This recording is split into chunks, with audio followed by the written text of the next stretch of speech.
joined by Oshawa Generals interim head coach Kurtis Foster. 3-0 loss at the Hamilton Outdoor Showcase.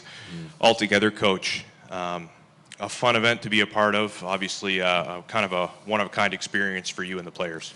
Yeah, I think that everybody was pretty fired up, and of course, it's never easy when you lose, right? It would be a lot nicer going home with 2 points, but I think it's a day that a lot of guys will remember the rest of their lives, and even for myself, I played a lot of big buildings in my career. It was pretty awesome out there, with all the fans and just that outdoor aspect. It was a pretty cool experience. Just sort of reflections on maybe your team's last 48 hours or so. Obviously, it's been a bit of an interesting ride, but a pretty good feeling after last night's win, and maybe just some words on your team's performance this evening. Yeah, I think that the team's been through a lot, in the last 48 hours. I think that we've had a tough 3 or 4 weeks. And, last night was such a high coming back and having a big win in front of 5,000 fans at home. I think that, we probably could have expected us to be a little flat, but you hope that the atmosphere and the, experience would have got guys going. So frustrating that way, but, it's one of those things that's tough. We can't dwell on it too much. I think, myself and Mike kind of just took over the last couple of days. We, right into 1 practice, 2 games. So hopefully this week we can get back to work on Wednesday, and guys can try to enjoy the experience and with their family on the ice right now. And maybe taking some positive away, the way Patrick played tonight. Obviously some big saves and kept you guys right in the game. Yeah, he's been great all year. I think he's surprised everyone in how well he's played and how many games he's played. He's had a tough little stretch the last little bit, so I think he probably feels pretty confident after a game like tonight. And he's a kid that's got a big heart and huge character, and his work ethic's unbelievable. So to have the success in front of the crowd tonight, hopefully we can keep that going. And just lastly, the conditions down at ice level seemed from where I was at a pretty good night to play hockey outdoors. Yeah, I mean, I didn't even wear my toque till the 3rd, and it was more of trying to change the momentum somehow. I didn't know if my toque would help out or something, but it was a great night. I mean, the fans, to be honest with you, I didn't expect it to be like that. Like, such a big stadium, and you hear how many people you think are coming. It was great. The fans, you could really hear them. The experience of just being on the ice and having the stars above you was pretty awesome. And I think not many kids are going to get the opportunity to play something like that. And it sucks when you don't go home feeling good after a win, but at the end of the day, I think it's an experience that none of these kids will forget. What went into the success for this team in a totally unknown element? Just playing hard, and I think we talked to them about keeping the game simple. When you got a little bit of wind out there, the depth perception is different when there's no stands right behind the glass. The ice surface was good for an outdoor ice rink, but it's still not as perfect as it normally is. So we just wanted to keep the game simple and have a shot mentality with getting guys to the net. Even for goalies, it's a little bit different out there. So that was kind of the game plan outside of our standard systems that we work on, and it worked out tonight. When you look at your defensive system and only allowing, up until Oshawa pulled their goaltender, 15 shots against, how proud are you of not just your defensive group, but your entire team and their commitment to that end of the game? Well, I think a big part of our success this season has really been on the work ethic of our guys. Proud to say that, from top to bottom in the lineup, you want players to play a 200-foot game, and we really do have a full group of forwards that do that. And I think that's really helped lead to, the success that we're having, the streak we're on. It doesn't happen without having, all 12 of your forwards bought into playing both ways, and your D playing the right structure and whatnot, and obviously having great goaltending. Both of our goaltenders have been very good for us this year, but it's really on the backs of the players that work both ways on the puck. Seems like every night it's a different line for this team. George Diaco strikes with a pair tonight, kind of overtook the Morrison line in this game. When you've got 2 lines that can go back and forth like that, and then Lawson Shirk centering a 3rd line, and Braden O'Keefe, who's been very impressive, centering a 4th line, is it so much easier as a coach to just roll that 4 lines consistently? Yeah, I think we try to, Soupy running the defense and myself, we try to line match specific lines. So if the other team is rolling four, we'll gladly do that. But if we get caught in road games where we want to roll the four lines, given they have last change, I'm very comfortable in the especially the centers we have playing down low with a good deep D-core.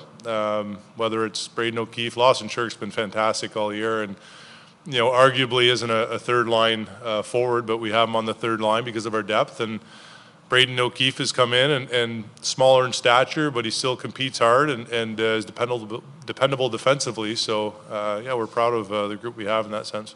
And a guy like Brendan Anderson stepping into the lineup along with Braden O'Keefe, with guys like Jan Mishak and Mark Duarte missing, this team's had a next man up mentality all season long. How proud are you of the young guys and the inexperienced guys for continuing that on, even when you're missing a couple of veteran scorers that can get the job done?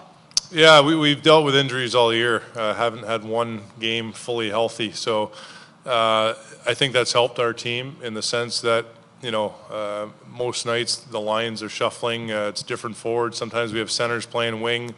A lot of line changes even on the back end. And our younger guys like Anderson, O'Keefe, Brown, I'm very comfortable with moving any of those guys up a line. Thomas is, Patty Thomas went from almost not being on the team to start the year to playing on a line with McTavish and Winterton for a couple games. So we've been very fortunate that the development of our young players have been great, and I'm very comfortable with pretty much all the guys in any situation given the work ethic that they all have. Going to open it up for Scott Radley.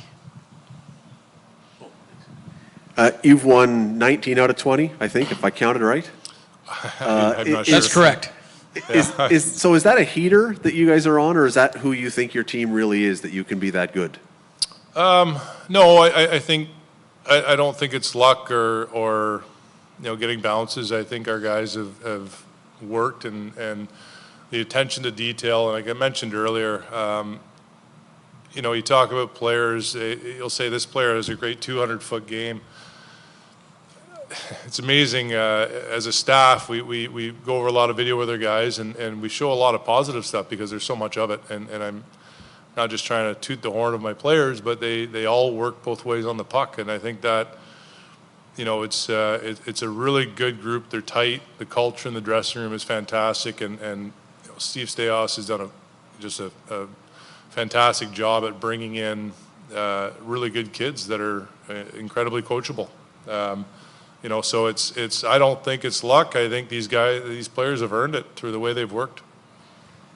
You're clearly not in the marketing department of the team, but is a game like this a sales job as well for a lot of people in the city who haven't seen you guys before? I don't think the mentality was to try and sell the game. It certainly is. I mean, I think everyone here had a great time. The kids, the fans, the players, the support that we've had here from the fans is fantastic. The players felt it. For the players to watch an NHL game out there the night before and then be on that same ice and see the crowd that we had for junior hockey, it's amazing.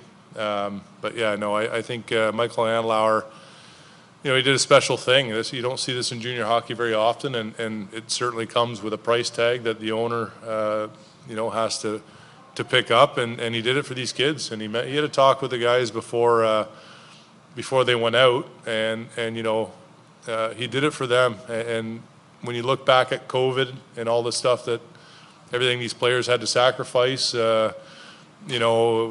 even mentally, it was tough for them. So I think it's an incredibly special thing that Michael Andlauer did, having this for both teams and for the fans. And it certainly wasn't for him or marketing. It was for the benefit and the memories of these kids, for these kids.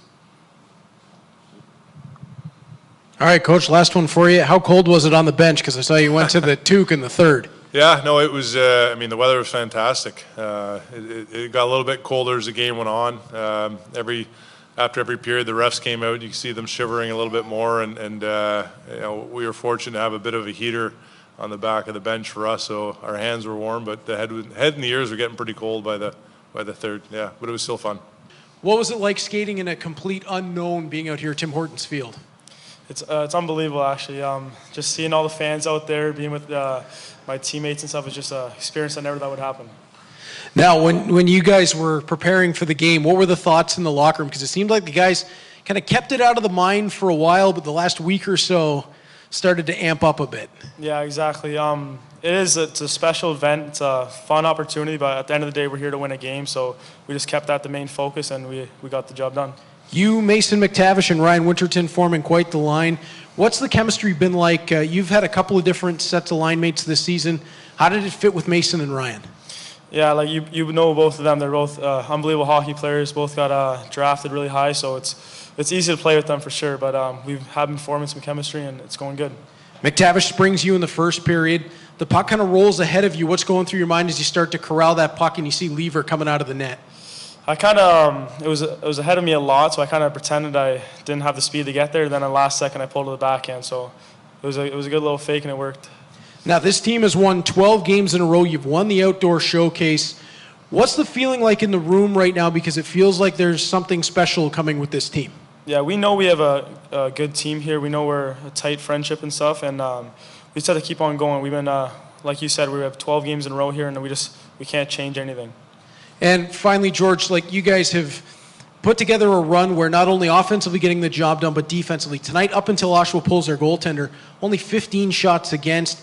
You guys have all bought into the defensive system that Coach KcKee has put into place. What is it about the coaching staff that you guys are so willing to follow? Even the most creative offensive players are playing that 200-foot game. Yeah, so he preaches defense first, and defense will create offense. So that's our motto been all year. We just been making sure we play right in our own zone, and then we get the results in their zone. I lied, one more. How cold was it out at ice level tonight? To be honest, it wasn't really cold at all. We had heaters on the bench. It was almost too hot. We had to tell them to turn them down a bit.